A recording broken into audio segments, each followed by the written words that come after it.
Hello, everybody. This is Dave Nielsen, one of your productivity coaches here at KW Leading Edge, which you probably know because you're watching this video. So today we're going to go through the Massachusetts contract to purchase real estate, aka the offer in Massachusetts. It's a little different in Mass, where in Rhode Island, what we teach you generally is to go by the purchase and sales agreement. Uh, in Massachusetts, the purchase and sales agreement comes later. We start with the contract to purchase real estate, or again, the offer. So we're doing Massachusetts offers. So just let's go through the sections of this contract, talk about what goes where, and again, this is a contract, so this is binding. So your buyer, this is simple. Your buyer's name, and then the owner of record. This is the seller. Now, generally, you can find this in public record. You might find it on the name of the disclosure, the names on the disclosures in the form, but this will be what goes there. And then the address, generally speaking, is the address of the property, which is what I put, unless otherwise told to do so. This next section here, a Massachusetts licensed real estate broker blank is operating in this transaction pursuant to a separate agreement as what? So this is your relationship to your buyer. Are you their agent? Well, this is seller's agent, which is not what we're talking about. Are you a facilitator? Are you doing dual? Guys, we're using this to submit offers. So it's going to be buyer's agent. And you're going to be checking this box that says buyer's agent on behalf of, this is the buyer. So this section here is you. And then on behalf of the buyer. Okay. This buyer offers to purchase real estate described as, that is the address of the property, and to which the buyer has been introduced by, again, that's you. Okay. This is a procuring cause thing. This is what cements you as the person who has identified the property for and with the buyer. So introduced by, let's say in this example, Dave Nielsen. This sets up the relationship as me as the agent. Okay. So the purchase price, that's fairly simple. That's just going to be the purchase price. We're going to purchase this for $500,000. That's what number goes here. Forgive the giant read only in the middle of the screen. I apologize for that. But what this is asking for here is as a deposit to bind this offer. So any offer is going to talk about a deposit, and the deal is not bound until the document is signed and the deposit is delivered, right? So in Massachusetts, this is a very key distinction between Massachusetts and Rhode Island. In Massachusetts, they have it's a two-step, a two-step process for deposits. Comparing it to Rhode Island, where you write the offer as we teach it on a purchase and sales agreement, and then like a $5 or $10 or whatever $1,000 deposit gets delivered to the listing brokerage when that is accepted and signed. In Massachusetts, once this contract is signed, yes, there is a deposit that comes with it, but there's a secondary deposit that comes later, which will be after inspection. So Massachusetts has like a two-step deposit. So if your buyer says that they're going to do a $10,000 deposit, that's probably going to mean $5 with the offer, and then $5 prior to the purchase and sales agreement, which again in Massachusetts, it comes after the inspection. Okay. So it's going to sound a little bit different. If this is your first Mass deal, but you've done one in Rhode Island, this is going to be very different for you. It's going to feel very backwards. So let's use a $20,000 deposit example, because Massachusetts deposits are generally higher. So if we're doing $20,000, I might want to do it 10 and 10, right? So a $10,000 deposit to bind this offer will be delivered, and you have the option to check either of these boxes. You can deliver that $10,000 check with this offer. I personally choose not to do so because this offer is not signed, and I don't want $10,000 checks flying around. So I say will be delivered forthwith upon receipt of written acceptance, which means your seller signs the contract. My buyer will give your brokerage a $10,000 check. This next line, number 2, as an additional deposit upon executing the purchase and sales agreement, that would be that other 10,000 or 5 or 50 or whatever you've agreed upon, right? And that says upon executing the purchase and sales agreement, which, I mean, that could legitimately be 2 weeks after this document gets signed. Compensation to the buyer's broker. So this is where you're going to put whatever it is you're going to get paid. So this is fairly similar to Rhode Island's purchase and sales agreement. For some technical reasons, Massachusetts, we're not going to get into it, but Massachusetts does this a little differently than we do in Rhode Island. But this says the buyer's obligation under this agreement subject to the seller's agreement, seller in all caps, the seller's agreement to pay blank. What are they paying? Are they paying a percentage of the net? Are they paying a percentage of the gross? Are they paying a flat fee? Whatever. That number or percentage goes in the appropriate box, and then it gets paid to, it would be our brokerage. So it's not paid to Dave Nielsen. We can't do that. Paid to Keller Williams Realty Leading Edge. 5 words. Keller Williams Realty Leading Edge goes here. Okay. Duration of this offer. This is another pretty big difference between Massachusetts and Rhode Island. Now, every contract is supposed to have an expiration date. Because this is an offer, what this says is this offer is not valid unless it's signed prior to the date that you put in this section here. So today, as I record this, is October 30th. I might put that this offer is valid until noon on November 1st. If they sign the contract at 12:01 on November 1st, this contract is not considered valid. So that's a hard deadline. So that gets laid out here.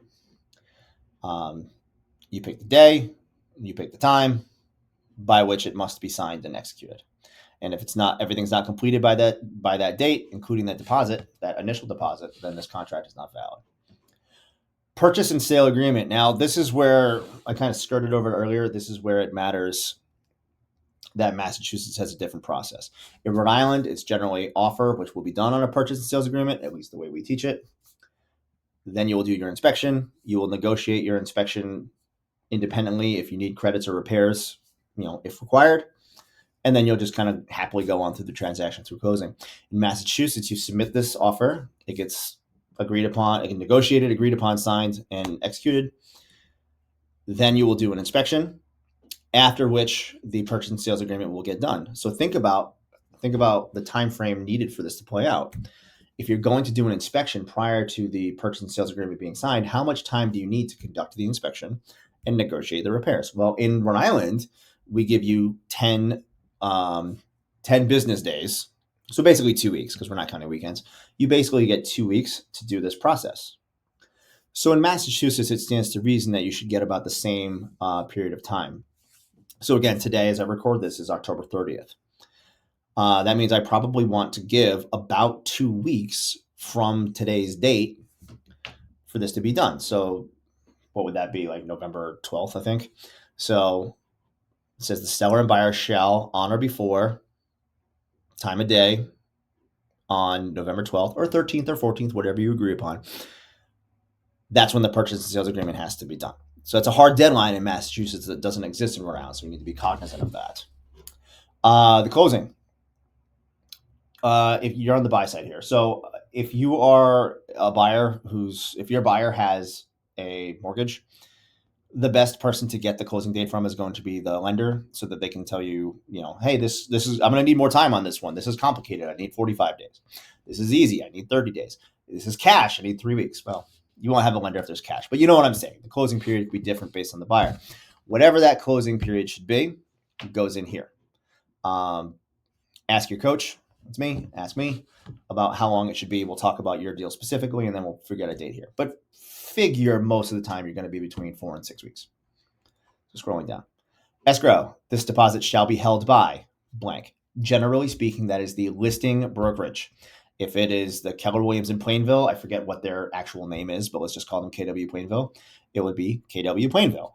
If it's a RE/MAX office, then it's RE/MAX, Century 21, Century 21. It's whatever the name of whoever is holding it. There are some scenarios where it might not be the listing brokerage. I've had escrow held by an attorney, for example.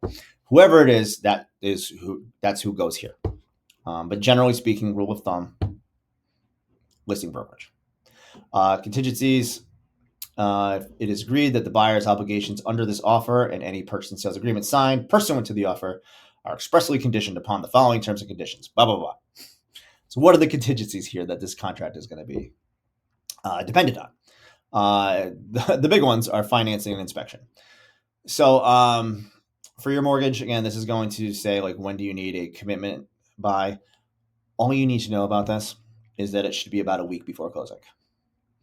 Again, there will be some scenarios where it's different. Your coach and you will talk about situations where it might be different. Sometimes it'll be 2 weeks. Sometimes you have a very long closing, and there are some things, but rule of thumb, it's going to be about a week prior to closing. Speak to your coach, speak to your lender to get a better idea of when to expect commitment. So that's the section that will go here. Oh, I'm sorry, I should clarify too. Financing in the amount of. The example I gave earlier was $500,000. If we're doing $500,000 and there's a 10% down payment, so $50,000 is a down payment, they're not financing $500,000. They're financing $450,000 because they're putting down 50 and financing the rest. So financing in the amount of is not the purchase price; it is just the amount that the loan is going to be.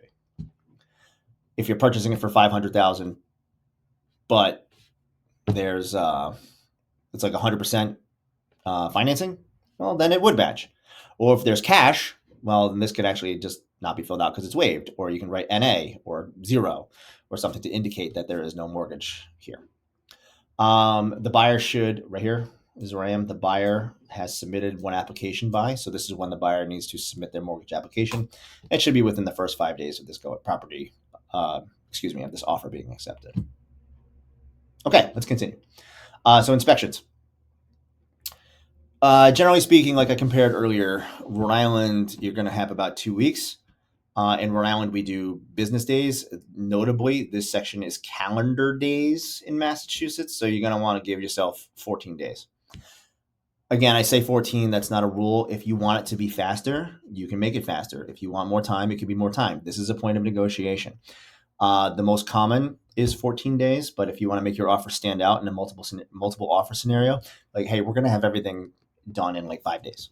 I can get my inspector out there tomorrow or something like that. You can play with this a little bit. But realistically speaking, you should expect this to be somewhere in the neighborhood of 2 weeks. And that's the date that would go here.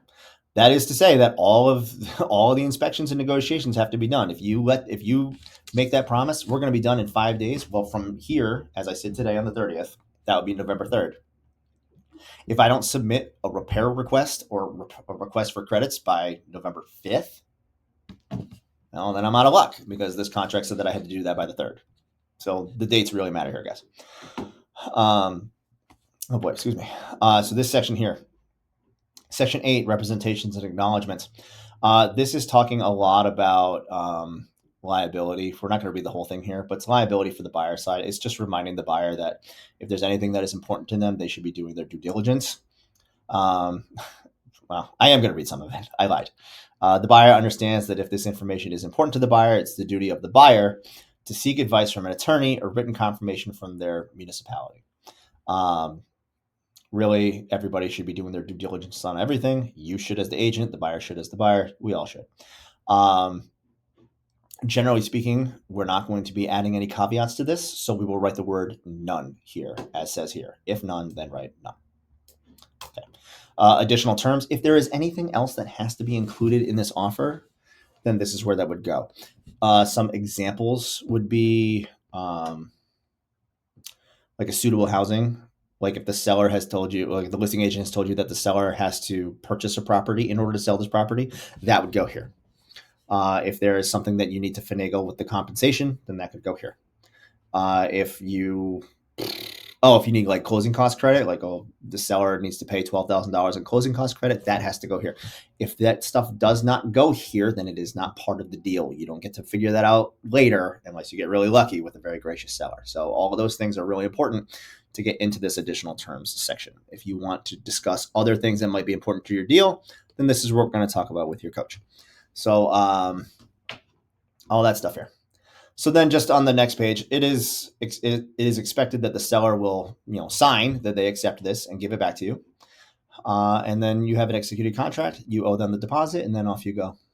Congratulations, you got an offer accepted in Massachusetts. Again, Dave Nielsen, one of your productivity coaches here. You hit us up when you have questions. We'll get you through this. Thanks, guys.